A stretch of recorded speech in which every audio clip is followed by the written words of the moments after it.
जय हिंद फ्रेंड्स। मेरा नाम अजीत सिंह है और आप मेरा ये यूट्यूब चैनल देख रहे हैं दद्दा की खरी खरी।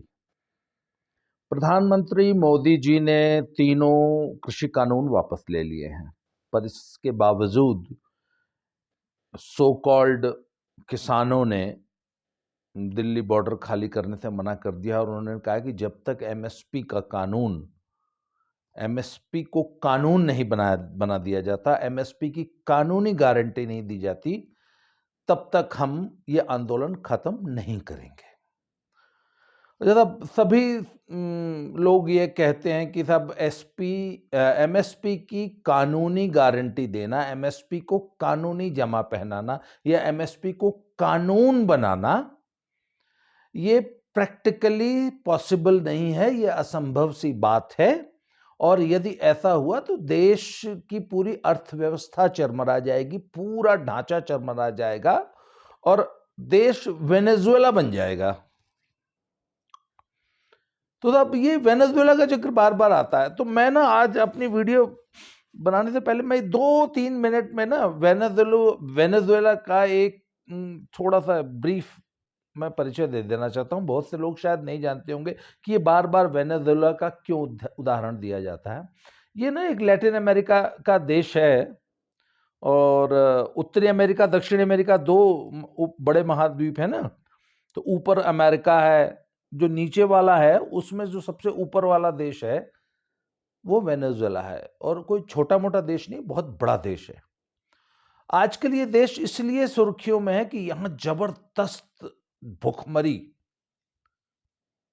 है और इनकी इकोनॉमी एकदम बर्बाद हो चुकी है, चरमरा गई है। और मतलब अगर आप बोरा भर के, एक बोरी भर के भी अगर वेनेजुएलन करेंसी जिसको बोलीवार बोला जाता है वो लेके जाएं मार्केट में, तो आपको एक बिस्किट का पैकेट भी नहीं मिलता।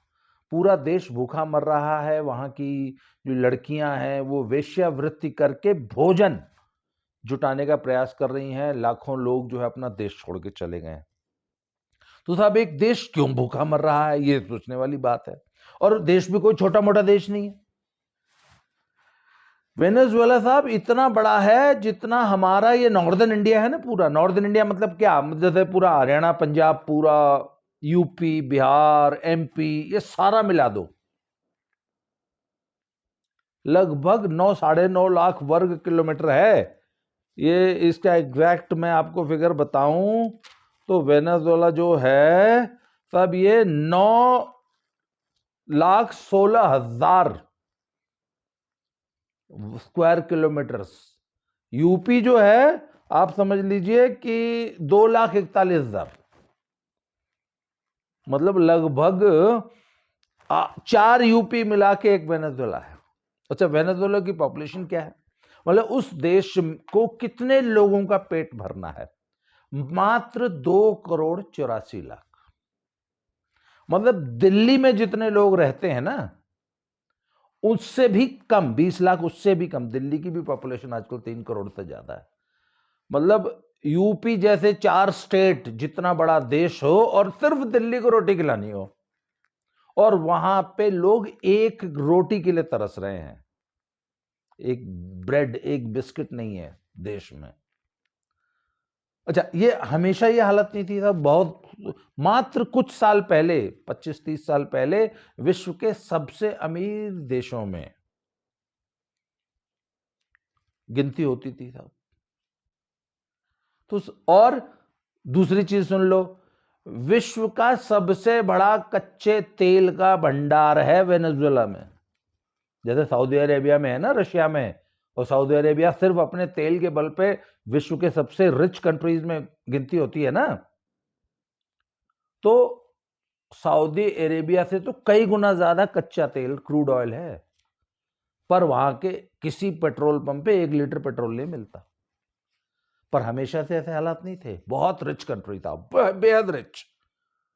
लोग बताते हैं कि यहाँ 1920 के आसपास यहाँ तेल की खोज हुई थी, और 1920 मतलब आज से 100 साल पहले, और 1928 आते आते विश्व का सबसे बड़ा तेल प्रोड्यूसर कंट्री बन गया था।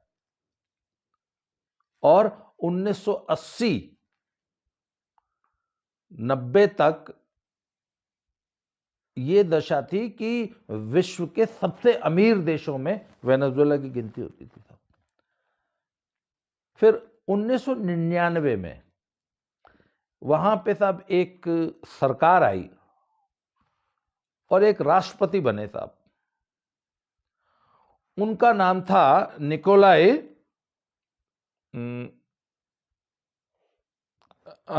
नहीं, ह्यूगो शावेज।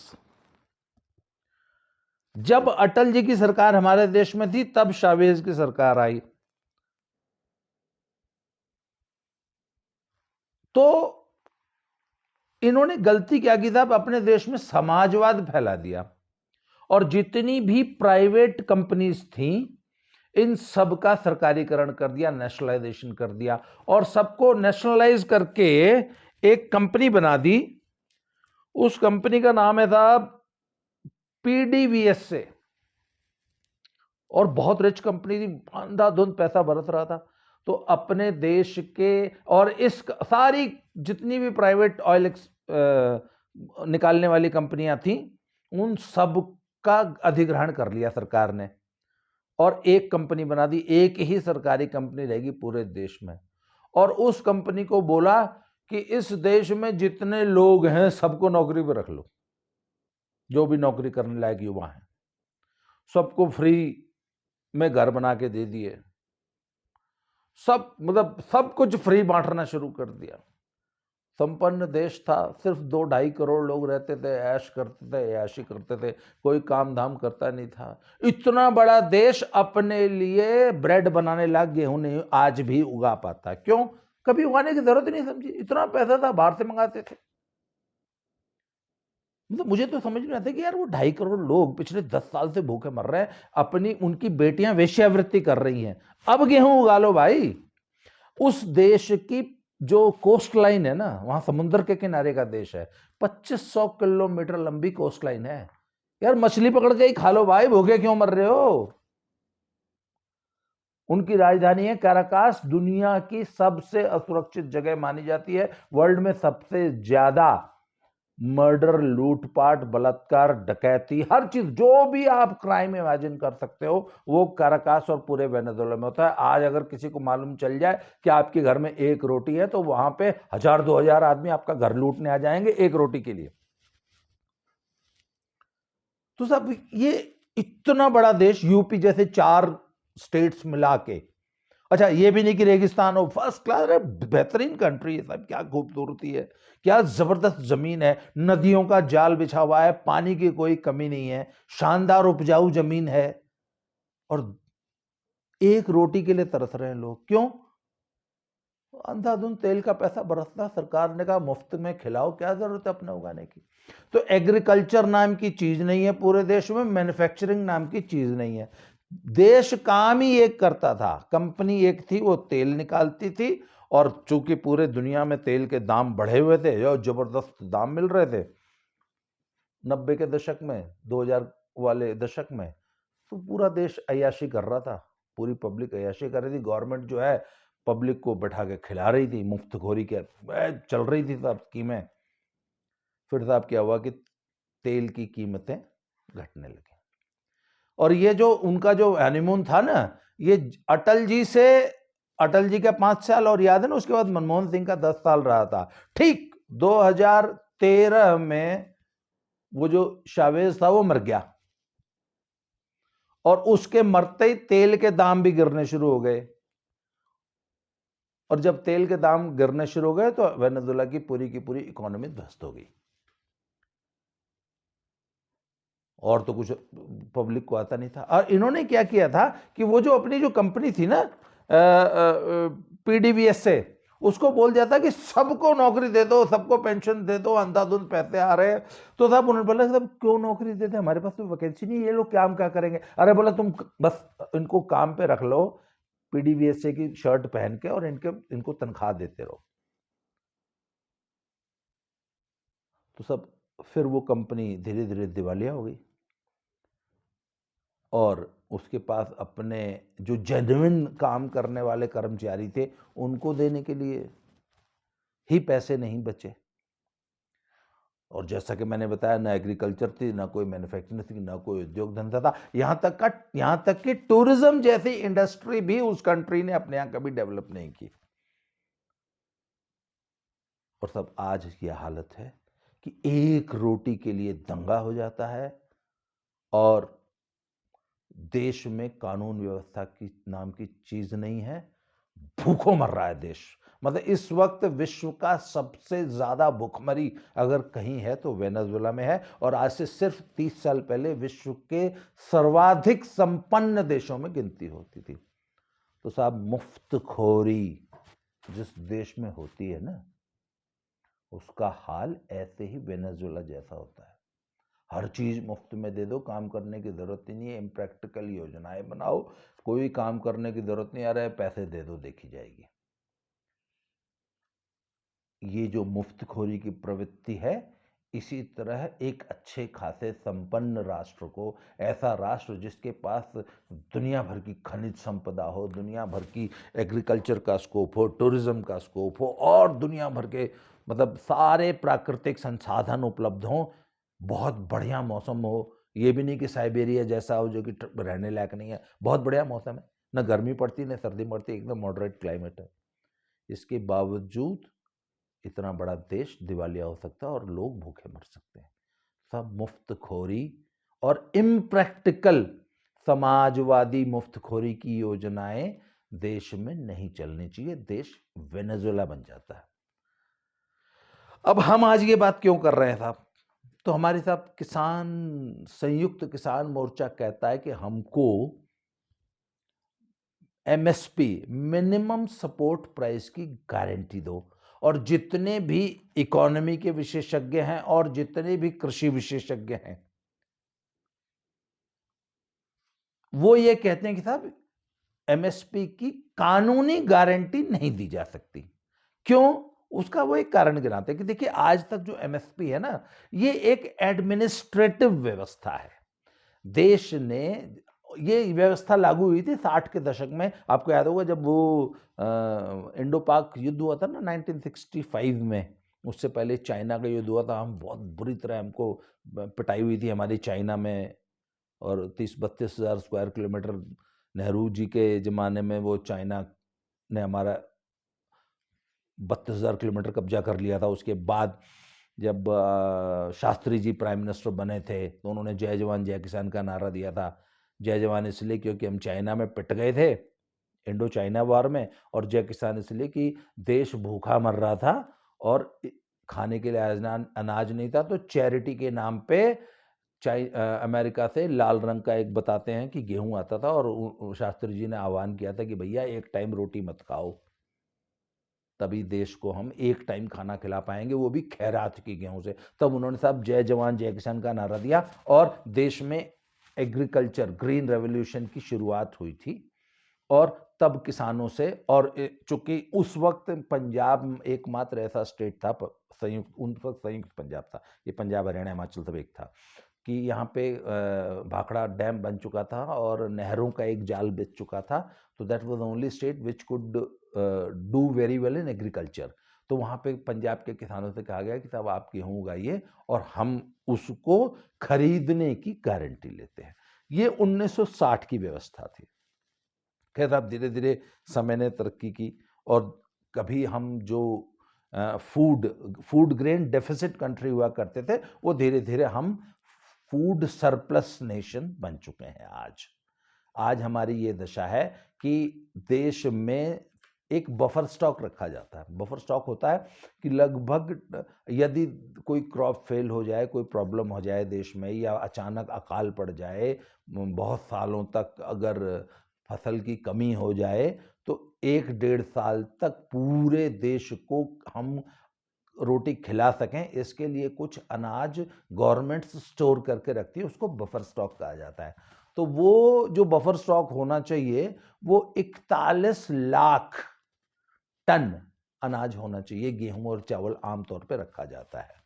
आज भारत में 1 लाख जो 41 लाख होना चाहिए वो उसका लगभग 3 गुना रखा हुआ है। और आज भारत की ये दशा है कि हमारे पास रखने के लिए अनाज नहीं है, एफसीआई के गोदाम भरे पड़े हैं, हमें अपना अनाज अपने देश का खुले में त्रिपाल के नीचे रखना पड़ता है और वो सड़ जाता है। क्यों? क्योंकि हमारे पास इतने गोदाम नहीं है। और दूसरी चीज, उतना अनाज रखने की जरूरत नहीं है, जितना हमें रखना चाहिए उसका लगभग 3 गुना हम स्टोर करते हैं अनावश्यक, और वो 3 गुना देश की पूंजी हम अनावश्यक अपने उस बफर स्टॉक में फंसा के रखते हैं जिसकी हमें जरूरत नहीं है। तो साहब अब एमएसपी पे खरीद, मतलब गेहूं, धान इत्यादि 23 फसलें हैं मात्र जिनको सरकार एमएसपी देती है, और पूरे देश का जो भी एग्रीकल्चरल हमारा जो आउटपुट है उसका मात्र 6% ही एमएसपी पे खरीदा जाता है। उसमें भी मोटे तौर पे हालांकि वो जो 23 फसलें हैं उसमें मेन जो फसल खरीदी जाती है वो है साहब गेहूं, धान, थोड़ी सी दालें और मेन गन्ना, थोड़ा सा तिलहन, बाकी उसमें बाजरा वाजरा है, पटसन है, और इस कपास की एक कैश क्रॉप है, इस प्रकार की जो क्रॉप्स है। तो सब बात यह है कि अच्छा, ये जो 6% हम खरीदते हैं, हमारा जो देश खरीदता है एमएसपी पे, वो भी ज्यादातर हरियाणा और पंजाब के किसानों का खरीदा जाता है। यूपी, बिहार, बंगाल, उड़ीसा, एमपी का थोड़ा सा खरीदा जाता है। बाकी एमएसपी का लाभ जो आम छोटा किसान है इस देश का वो नहीं उठा पाता। ये सिर्फ पंजाब और हरियाणा के बड़े और संपन्न किसानों का ही अनाज हम खरीदते हैं, या पंजाब की पूरी क्रॉप, पूरी नहीं मतलब लगभग 70-80% क्रॉप गेहूं की और धान की हम खरीदते हैं, वो एफसीआई के गोदामों में हम भर लेते हैं। तो साहब अब ये कहते हैं कि साहब हमको हमारा पूरा प्रोड्यूस किसान को एमएसपी की गारंटी दो। तो साहब विशेषज्ञ एक बात कहते हैं कि किसान कौन? जो सिर्फ गेहूं और धान की खेती करता है, क्या वही किसान है? गन्ने की खेती करता है वो किसान है? बाकी जो 200 से ज्यादा कृषि उपज होती है, मतलब एग्रीकल्चर, हॉर्टिकल्चर मतलब बागवानी जिसमें फ्रूट्स वगैरह आते हैं, उसके बाद पशुपालन, उसके बाद मेडिसिनल क्रॉप्स। तो कहते हैं एमएसपी की गारंटी सिर्फ गेहूं चावल के किसान को ही क्यों दी जाए? जो दूध उगाता है, उस जो दूध पैदा करता है उसको क्यों न दी जाए? जो पपीते की खेती कर रहा है, जो टमाटर की खेती कर रहा है, जो गोभी की खेती कर रहा है, जो आलू की खेती कर रहा है, उसको क्यों न दी जाए? एक आदमी सुअर पालन कर रहा है, उसको क्यों न मिनिमम सपोर्ट प्राइस की गारंटी दी जाए? तो अगर दे दी जाए, लोग कहते हैं ना दे दो ना क्या फर्क पड़ता है, तो साहब दे दी जाए ना तो 31 लाख करोड़ का टोटल लगभग हमारा एग्रीकल्चरल प्रोड्यूस है, तो 31 लाख करोड़ की फसल खरीदने की जिम्मेवारी अब सरकार की या अन्य एजेंसीज की हो जाएगी। अभी वो मुश्किल से 1.5-2 लाख की 2.5 लाख की खरीदते हैं, 31 लाख की कौन खरीदेगा? अब आपने दे दी गारंटी और कानून बना दिया। अच्छा, दूसरी बात है कि कौन सी फसल कितनी होगी इसकी कोई गारंटी नहीं होती, इसका कोई रेगुलेशन नहीं है, और भारत सरकार किसान से ये तो रेगुलेट करती नहीं कि हम सिर्फ इतना ही खरीदेंगे, या तुमने सिर्फ इतना गेहूं, इतना धान या इतना दूध ही पैदा करना है, या इतना ही पपीता पैदा करना है, या इतना ही टमाटर पैदा करना है, या इतनी ही प्याज पैदा करनी है। वो तो प्याज कभी बहुत ज्यादा हो जाएगी, कभी बहुत कम हो जाएगी।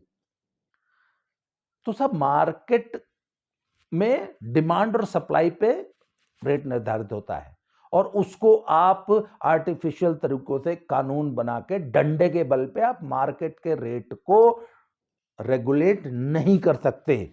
अगर आप करेंगे तो वेनेजुएला हो जाएंगे, वेनेजुएला बन जाएंगे।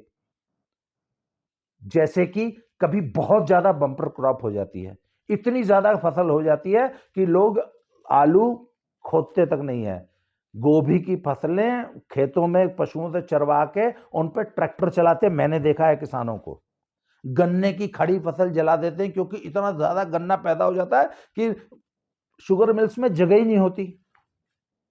अब मान लीजिए बहुत ज्यादा किसी एक फसल, आपने एमएसपी को कानून बना दिया कि आप कोई भी फसल, मान लीजिए कोई भी दूध, भैया आपने 20 रुपए का एमएसपी बना दिया कि 20 रुपए से नीचे आप लीटर दूध किसान का नहीं खरीद सकते, और एमएसपी की गारंटी पाके किसान ने लाखों लीटर दूध पैदा करना शुरू कर दिया एक्स्ट्रा। दूध की कीमत गिर के आ गई 15 रुपए लीटर। इतना दूध है कि मार्केट में कोई खरीदने वाला नहीं है, तो किसान कहेगा चलो यार 15 ही ले लो। एमएसपी है 20 रुपए का, मान लीजिए 20 रुपए लीटर का है, पर देश के किसानों ने इतना अधिक दूध पैदा कर दिया कि दूध की दाम गिर गए, दूध की खपत ही नहीं है, इतने ज्यादा दूध है।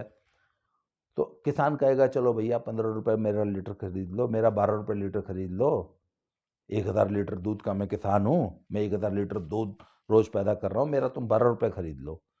जो 12 रुपए खरीदेगा वो जेल चला जाएगा। 20 रुपए अगर एमएसपी की गारंटी कानून बना दे सरकार, तो आप उस एग्रीकल्चरल प्रोड्यूस को उस दाम से नीचे खरीदने पे खरीदने वाले को जेल हो जाएगी। तो इसका मतलब क्या है कि कल को अगर आप एमएसपी की गारंटी बना देंगे ना, एमएसपी को कानून बना देंगे गारंटी देके, तो कोई भी फसल जिसका ओवर प्रोडक्शन हो गया वो किसान को बेचना महंगा पड़ जाएगा, कोई उसको लकड़ी से भी नहीं छुएगा, क्योंकि भैया कौन जेल जाएगा तुम्हारी फसल खरीद के। अभी इस बार का आप देख लो, सरसों की खेती में सरसों तेल के दाम पूरे वैश्विक रूप से बढ़ गए थे, सरसों का रेट बढ़ गया।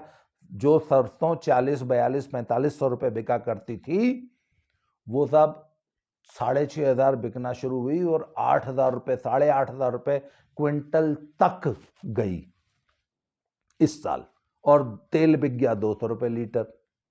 अब क्या हुआ कि किसानों ने कहा कि यार ये तो बड़ी दिक्कत है, हमने तो अगर सरसों लगाई होती तो ये तेल की दिक्कत ना होती। इस बार किसान जबरदस्त खेती कर रहे हैं, और अगली बार सरसों का इतना, मैं आज बता रहा हूं आपको, अगले साल सरसों का इतना भयंकर प्रोडक्शन होगा कि सरसों को मार्केट में कोई छुएगा नहीं। क्यों? रेट गिर जाएंगे। जो 8500 बिकी है ना इस बार सरसों, अगली बार 4000 बेचने में भी जोर हो जाएगा किसानों का। अब ऐसे में सरकार एमएसपी का कानून बना दे कि भैया 4500 रुपए का एमएसपी है और ये कानून है, इसके नीचे कोई खरीद नहीं सकता। किसानों ने जबरदस्त लाखों टन सरसों पैदा कर दी, सरसों का रेट गिर के आ गया 3500 मान लो। अब वो सरकार, किसान तो कहेगा ना कि चल यार 3500 में ही ले ले, तो सब कानूनी रूप से कोई उस फसल को 3500 रुपए नहीं खरीद सकता, क्योंकि एमएसपी का कानून है, उसको जेल हो जाएगी। और ऐसी 200 फसलें हैं। तो साहब एक बात बताओ ना, आज अगर गेहूं और धान या गन्ने की एमएसपी की गारंटी बना के कानूनी उसकी दे दी जाए गारंटी, तो कल को बाकी 200 जो फसलें और 200 उपज होती हैं किसानों की, उस पे ये गारंटी क्यों नहीं मांगी जाएगी? और क्या कोई सरकार टमाटर की या गोभी की या किसी भी सब्जी की ये गारंटी दे सकती है कि तुमको 10 रुपए किलो किसान से खरीदनी ही पड़ेगी? और वो तब जबकि उसकी बम्पर जबरदस्त क्रॉप हुई है। किसान अक्सर इतना ज्यादा पैदावार हो जाती है कि उसको तुड़वा के मंडी तक लाने की तुड़ाई भी नहीं निकलती। क्यों? इतनी ज्यादा फसल है। 1 रुपया 50 पैसे किलो टमाटर बिकता मैंने देखा है मंडियों में। मुझे याद है मैं 2 साल पहले राजस्थान में गया था, लोग सड़कों के किनारे प्याज की बोरियां, सीकर जिले की बात है राजस्थान में, प्याज की बोरियां सड़कों पे किनारे रख के बैठे थे और लोगों को ऐसे रिक्वेस्ट कर रहे थे कि 50 किलो प्याज है 100 रुपए में ले जाओ। 100 रुपए में रिक्वेस्ट कर रहे थे, और 100 रुपए में भी लोग जो कारों से आ जा रहे थे ना, उस 100 रुपए में भी, मतलब 2 रुपए किलो भी प्याज नहीं खरीद रहे थे। इतनी ज्यादा प्रोडक्शन हुई थी प्याज की। चलो हो सकता है किसी ने, भाई मैं तो बाइक पे था, मैंने नहीं खरीदी, कुछ लोग लेके खरीद के ले भी गए होंगे। ऐसे में आप एमएसपी का कानून बना दो कि कोई भी आदमी प्याज 15 रुपए किलो से नीचे नहीं खरीद सकता। किसान 2 रुपए बेचने को तैयार है, आप खरीदोगे तो आपको जेल हो जाएगी। तो ऐसे में, और ये ओवर प्रोडक्शन की समस्या अक्सर आती है किसानों में, किसी साल फसल कम होती है, किसी साल ज़्यादा होती है। इस साल सरसों 8500 बिकी है, अभी जो पिछला क्रॉप गया, अगली बार आप मैं आज मेरी बात याद रखना, अगली बार 3500 4000 में बिक जाए तो ऐसे में हर दूसरे तीसरे साल जब ओवर प्रोडक्शन होगा तब तो किसान की फसल कोई खरीदेगा भी नहीं। क्यों? सरकार ने एमएसपी का कानून बना रखा है और जो खरीदेगा वो जेल जाएगा। तो इसीलिए सर बोला गया है कि एमएसपी एक लेजिस्लेटिव विधायी व्यवस्था नहीं है, ये एक प्रशासनिक व्यवस्था है और सरकार ने एक तरीका बना रखा है कि किसान को हमारे देश की खाद्य सुरक्षा बनी रहे और किसान को एक ठीक ठाक मूल्य मिल जाए, जिससे कि कृषि जो है वो सस्टेनेबल रहे और देश में कृषि का प्रोडक्शन होता रहे। इसलिए और इसके अलावा एमएसपी क्यों नहीं दी जा सकती, इसके अलावा भी ऐसे कम से कम 100 तर्क ऐसे हैं जो हम आगे आने वाले एक ही वीडियो में सारे हम पॉइंट्स डिस्कस नहीं कर सकते। ऐसे आपको बहुत से वीडियोस मिलेंगे जहां पे बहुत सारे कृषि विशेषज्ञों ने एमएसपी को कानून बनाने के खतरों के बारे में चर्चा की है, वो वीडियोस भी देखिए।